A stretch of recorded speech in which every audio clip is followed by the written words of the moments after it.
Hi fantasy managers, welcome to FPL Team Talk. In this video I'm going to go through our free hit guide for game week 28. A lot of sides that are blanking. We are limited with our choices. If you're struggling to get a side out, maybe it is time to use that free hit. So if you enjoy these sort of videos, give it a like, don't forget to subscribe, and in the meantime, let's take a look.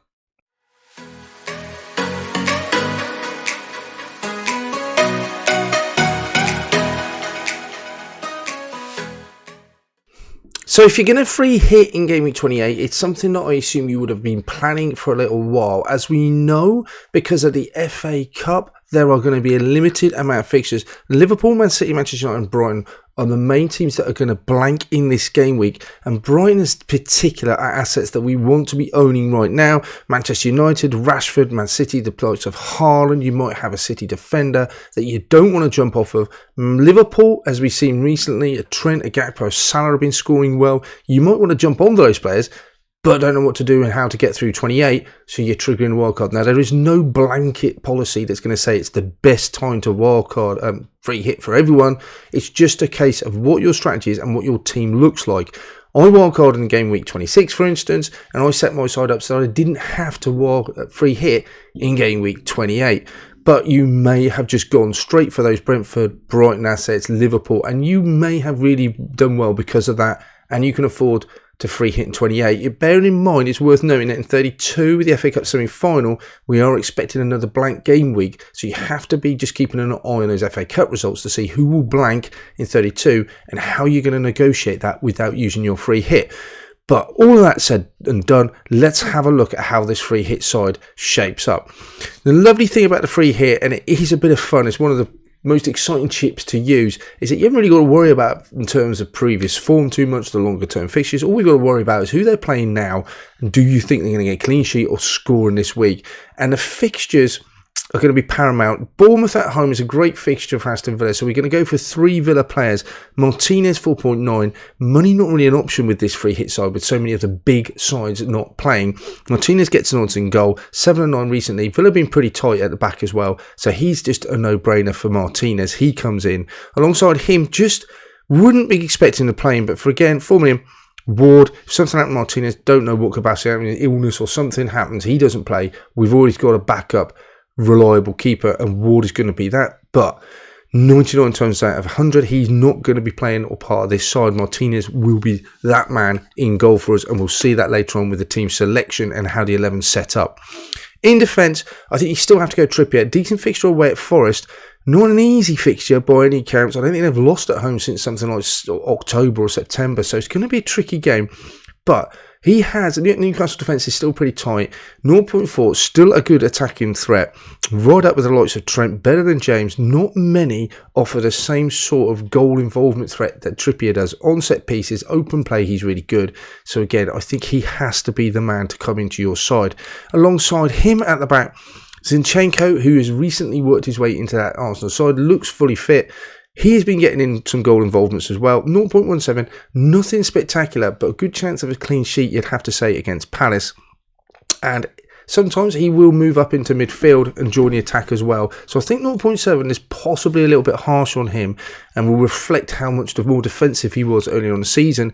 But Arsenal still scoring goals, and every opportunity that Zinchenko can keep a clean sheet and get an attacking return.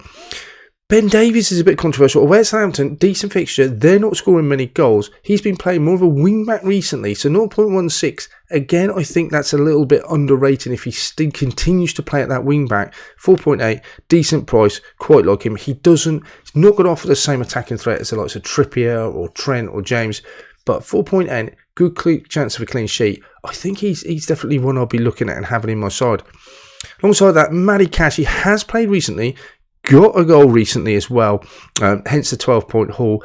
I'm happy to double up on that Villa defence when they're at home to Bournemouth, being pretty tight. Matty Cash, yeah, he gets the nod. I don't think I can trust Digne or Moreno to be keeping that spot on the other side. Seems a little bit more reassured that Cash can play, and he's got the most goal involvement. Chilwell or James, we could go on either of this. We'll have to wait and see what happens in terms of fixtures and who's fit. Chilwell has played the last 3, same price as James, got a goal as well, got some goal involvement in the match recently. So 5.8, it's nip for now. I think Chilwell, I'm a little bit more confident that he's going to get minutes over Reece James. But if you think the other way around, same price, I can see why you'd go. But Everton at home, good fixture. I definitely want a Chelsea defender in that side. Moving into midfield, Kulusevski's not a player I've looked at much this season at all. 0.37 away at Southampton, good fixture for Tottenham. Not many other players in that midfield would excite me too much. Richarlison, Son. If Son was definitely starting, I think, yeah, I would definitely go to Son. But I'm just not sure of those minutes. So Kulusevski looks pretty nailed in that midfield. He has to come in. I want a Tottenham player, as well as Kane and Davies, in this side away at Southampton. So Kulusevski just fits the bill. He's not a Saka, he's not a Salah, he's not a KDB, but then again, the price doesn't reflect that either. So in terms of the fixtures and those not playing, I think Kulusevski has to come in. Almiron away at Forest at 5.4. He's having a great season. Same, strange enough, XGI as Kulusevski, but he has done a lot more with his chances this season. Almiron 5.4, got to come in. I want a Newcastle player away at Forest. Playing well, Almiron, yes, absolutely comes into my side. Looking into midfield then, here's one just taking a bit of a punt and a differential. Sterling, he has started the last couple of games. We started the last game after coming off the bench previously at, I think it was Southampton.